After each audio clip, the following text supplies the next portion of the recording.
अयोध्यापति महाराज दशरथ के दरबार में यथोचित आसन पर गुरु वशिष्ठ, मंत्रीगण और दरबारीगण बैठे थे। अयोध्या नरेश ने गुरु वशिष्ठ से कहा, हे गुरुदेव, जीवन तो क्षणभंगुर है और मैं वृद्धावस्था की ओर अग्रसर होते जा रहा हूँ। राम, भरत, लक्ष्मण और शत्रुघ्न चारों ही राजकुमार अब वयस्क भी हो चुके हैं। मेरी इच्छा है कि इस शरीर को त्यागने के पहले राजकुमारों का विवाह देख लूं। आपसे निवेदन है कि इन राजकुमारों के लिए योग्य कन्याओं की खोज करवाएं। महाराज दशरथ की बात पूरी होते ही द्वारपाल ने ऋषि विश्वामित्र के आगमन की सूचना दी। स्वयं राजा दशरथ ने द्वार तक जाकर विश्वामित्र की अभ्यर्थना की और आदर पूर्वक उन्हें दरबार के अंदर ले आए तथा गुरु वशिष्ठ के पास ही आसन देकर उनका यथोचित सत्कार किया। कुशल पूछने के पश्चात राजा दशरथ ने विनम्र वाणी में ऋषि विश्वामित्र से कहा, हे मुनिश्रेष्ठ, आपके दर्शन से मैं कृतार्थ हुआ तथा आपके चरणों की पवित्र धूलि से यह राजदरबार और संपूर्ण अयोध्यापुरी धन्य हो गई। अब कृपा करके आप अपने आने का प्रयोजन बताइए। किसी भी प्रकार की आपकी सेवा करके मैं स्वयं को अत्यंत भाग्यशाली समझूंगा। राजा के विनयपूर्ण वचनों को सुनकर मुनि विश्वामित्र बोले, हे राजन, आपने अपने कुल की मर्यादा के अनुरूप ही वचन कहे हैं। इक्ष्वाकु वंश के राजाओं की श्रद्धा भक्ति गौ, ब्राह्मण और ऋषि मुनियों के प्रति सदैव ही रही है। मैं आपके पास एक विशेष प्रयोजन से आया हूँ। समझिए कि कुछ मांगने के लिए आया हूँ। यदि आप मुझे वांछित वस्तु देने का वचन दे तो मैं अपनी मांग आपके सामने प्रस्तुत करूँ। फिर वचन न देने की दशा में मैं बिना कुछ मांगे ही वापस लौट जाऊंगा। महाराज दशरथ ने कहा, हे ब्रह्मर्षि, आप निसंकोच अपनी मांग रखें। संपूर्ण विश्व जानता है कि रघुकुल के राजाओं का वचन ही उनकी प्रतिज्ञा होती है। आप मांग तो मैं अपना शीश काटकर भी आपके चरणों में रख सकता हूँ। उनके इन वचनों से आश्वस्त ऋषि विश्वामित्र बोले, राजन, मैं अपने आश्रम में एक यज्ञ कर रहा हूँ। इस यज्ञ के पूर्णाहुति के समय मारीच और सुबाहु नाम के दो राक्षस आकर रक्त, मांस आदि अपवित्र वस्तुएं यज्ञ वेदी में फेंक देते हैं। इस प्रकार यज्ञ पूर्ण नहीं हो पाता। ऐसा वे अनेक बार कर चुके हैं। मैं उन्हें अपने तेज से श्राप देकर नष्ट भी नहीं कर सकता, क्योंकि यज्ञ करते समय क्रोध करना वर्जित है। मैं जानता हूँ कि आप मर्यादा का पालन करने वाले ऋषि मुनियों के हितैषी एवं प्रजावत्सल राजा है।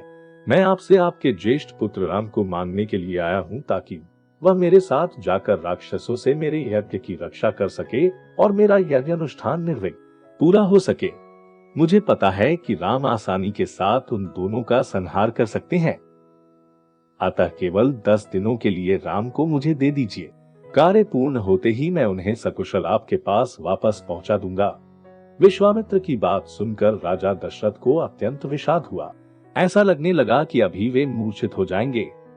फिर स्वयं को संभाल कर उन्होंने कहा, मुनिवर, राम अभी बालक है। राक्षसों का सामना करना उसके लिए संभव नहीं होगा।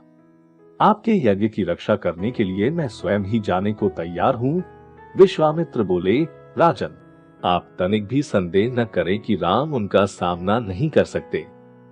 मैंने अपने योग बल से उनकी शक्तियों का अनुमान लगा लिया है। आप निशंक होकर राम को मेरे साथ भेज दीजिए। इस पर राजा दशरथ ने उत्तर दिया, हे मुनिश्रेष्ठ, राम ने अभी तक किसी राक्षस के माया प्रपंचों को नहीं देखा है और उसे इस प्रकार के युद्ध का अनुभव भी नहीं है।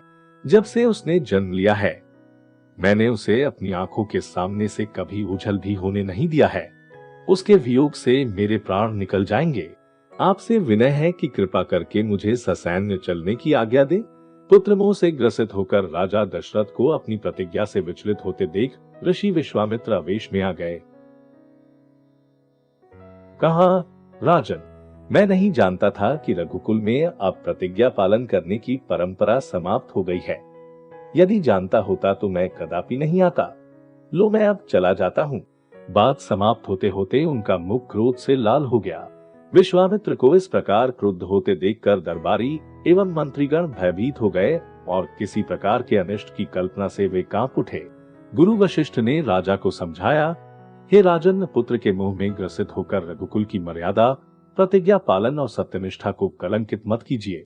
मैं आपको परामर्श देता हूँ कि आप राम के बालक होने की बात को भूलकर एवं निशंक होकर राम को मुनिराज के साथ भेज दीजिए।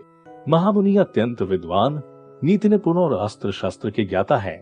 मुनिवर के साथ जाने से राम का किसी प्रकार से भी अहित नहीं हो सकता, उल्टे वे इनके साथ रहकर शस्त्र और शास्त्र विद्याओं में अत्यधिक निपुण हो जाएंगे तथा उनका कल्याण ही होगा। गुरु वशिष्ठ के वचनों से आश्वस्त होकर राजा दशरथ ने राम को बुला भेजा। राम के साथ साथ लक्ष्मण भी वहां चले आए। राजा दशरथ ने राम को ऋषि विश्वामित्र के साथ जाने की आज्ञा दी। पिता की आज्ञा शिरोधार्य करके राम के मुनिवर के साथ जाने के लिए तैयार हो जाने पर लक्ष्मण ने भी ऋषि विश्वामित्र से साथ चलने के लिए प्रार्थना की और अपने पिता से भी राम के साथ जाने के लिए अनुमति मांगी। अनुमति मिल जाने पर राम और लक्ष्मण सभी गुरुजनों से आशीर्वाद लेकर ऋषि विश्वामित्र के साथ चल पड़े। समस्त अयोध्यावासियों ने देख कि मंद धीर गति से जाते हुए मुनिश्रेष्ठ विश्वामित्र के पीछे पीछे कंधों पर धनुष और तरकस में बाण रखे दोनों भाई राम और लक्ष्मण ऐसे लग रहे थे मानो ब्रह्मा जी के पीछे दोनों अश्विनी कुमार चले जा रहे हों। अद्भुत कांति से युक्त दोनों भाई गोह की त्वचा से बने दस्ताने पहने हुए थे। हाथों में धनुष और कटी में तीक्ष्ण धार वाली कृपाणें शोभायमान हो रही थी। ऐसा प्रतीत होता था मानो स्वयं शौर्य ही शरीर धारण करके चले जा रहे हों। लता वृक्षों के मध्य से होते हुए 6 कोस लंबा मार्ग पार करके वे पवित्र सरयू नदी के तट पर पहुंचे। मुनि विश्वामित्र ने स्नेहयुक्त मधुर वाणी में कहा, हे वत्स, अब तुम लोग सरयू के पवित्र जल से आचमन स्नान आदि करके अपनी थकान दूर कर लो, फिर मैं तुम्हें प्रशिक्षण दूंगा। सर्वप्रथम मैं तुम्हें बला और अतिबला नामक विद्याएं सिखाऊंगा। इन विद्याओं के विषय में राम के द्वारा जिज्ञासा प्रकट करने पर श्री विश्वामित्र ने बताया, ये दोनों ही विद्याएं असाधारण हैं। इन विद्याओं में पारंगत व्यक्तियों की गिनती संसार के श्रेष्ठ पुरुषों में होती है। विद्वानों ने इन्हें समस्त विद्याओं की जननी बताया है। इन विद्याओं को प्राप्त करके तुम भूख और प्यास पर विजय पा सकते हैं। इन तेजोमय विद्याओं की सृष्टि स्वयं ब्रह्मा जी ने की है। इन विद्याओं को पाने का अधिकारी समझकर मैं तुम्हें इन्हें प्रदान कर रहा हूँ। राम और लक्ष्मण के स्नानादि से निवृत्त होने के पश्चात विश्वामित्र जी ने उन्हें इन विद्याओं की दीक्षा दी। इन विद्याओं के प्राप्त हो जाने पर उनके मुख मंडल पर अद्भुत कांति आ गई। तीनों ने सरयू तट पर ही विश्राम किया। गुरु की सेवा करने के पश्चात दोनों भाई तृणशय्याओं पर सो गए। दूसरे दिन ब्रह्म मुहूर्त में निद्रा त्याग कर मुनि विश्वामित्र तृणशय्याओं पर विश्राम करते हुए राम और लक्ष्मण के पास जाकर बोले, हे राम और लक्ष्मण, जागो, रात्रि समाप्त हो गई है। कुछ ही काल में प्राची में भगवान भुवन भास्कर उदित होने वाले हैं। जिस प्रकार वे अंधकार का नाश कर समस्त दिशाओं में प्रकाश फैलाते हैं, उसी प्रकार तुम्हें भी अपने पराक्रम से राक्षसों का विनाश करना है। नित्य कर्म से निवृत्त हो जाओ, संध्या उपासना करो, अग्निहोत्रादि से देवताओं को प्रसन्न करो, आलस्य को त्यागो और शीघ्र उठ जाओ, क्योंकि अब सोने का समय नहीं है। गुरु की आज्ञा प्राप्त होते ही दोनों भाइयों ने शय्या त्याग दिया और नित्य कर्म एवं स्नान ध्यान आदि से निवृत्त होकर मुनिवर के साथ गंगा तट की ओर चल दिए। वे गंगा और सरयू के संगम, जहाँ पर ऋषि मुनियों तथा तपस्वियों के शांत व सुंदर आश्रम बने हुए थे, पर पहुंचे। एक अत्यधिक सुंदर आश्रम को देखकर रामचंद्र ने गुरु विश्वामित्र से पूछा, हे गुरुवर, यह परम रमणीक आश्रम किन महर्षि का निवास स्थान है? राम के प्रश्न के उत्तर में ऋषि विश्वामित्र ने बताया, हे राम, यह एक विशेष आश्रम है। पूर्व काल में कैलाशपति महादेव ने यहाँ घोर तपस्या की थी। संपूर्ण विश्व उनकी तपस्या को देखकर विचलित हो उठा था।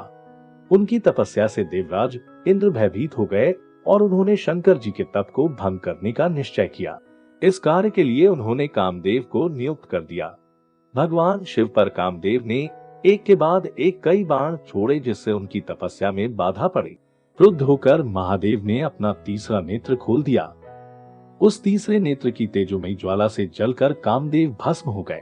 देवता होने के कारण कामदेव की मृत्यु नहीं हुई, केवल शरीर ही नष्ट हुआ। इस प्रकार अंग नष्ट हो जाने के कारण उसका नाम अनंग हो गया और इस स्थान का नाम अंगदेश पड़ गया। ये भगवान शिव का आश्रम है, किंतु भगवान शिव के द्वारा यहाँ पर कामदेव को भस्म कर देने के कारण इसे कामदेव का आश्रम भी कहते हैं। गुरु विश्वामित्र की आदेशानुसार सभी ने वहीं रात्रि विश्राम करने का निश्चय किया। राम और लक्ष्मण दोनों भाइयों ने वन से कंद मूल फल लाकर मुनिवर को समर्पित किए और गुरु के साथ दोनों भाइयों ने प्रसाद ग्रहण किया। तत्पश्चात स्नान, संध्या उपासना आदि से निवृत्त होकर राम और लक्ष्मण गुरु विश्वामित्र से अनेक प्रकार की कथाएं तथा धार्मिक प्रवचन सुनते रहे। अंत में गुरु की यथोचित सेवा करने के पश्चात आज्ञा पाकर वे परम पवित्र गायत्री मंत्र का जाप करते हुए तृणशय्याओं पर जाकर विश्राम करने लगे। दोस्तों, यह वीडियो आपको कैसा लगा नीचे कमेंट करके जरूर बताएं और अगर यह वीडियो अच्छा लगा हो तो लाइक और शेयर जरूर करें। ऐसे ही और भी प्रेरणादायक वीडियो के लिए हमारे चैनल को सब्सक्राइब जरूर करें। हमारे फेसबुक पेज को भी फॉलो जरूर करें और हमारी वेबसाइट हिंदीकथाभजन.com पर भी जरूर पधारें। धन्यवाद।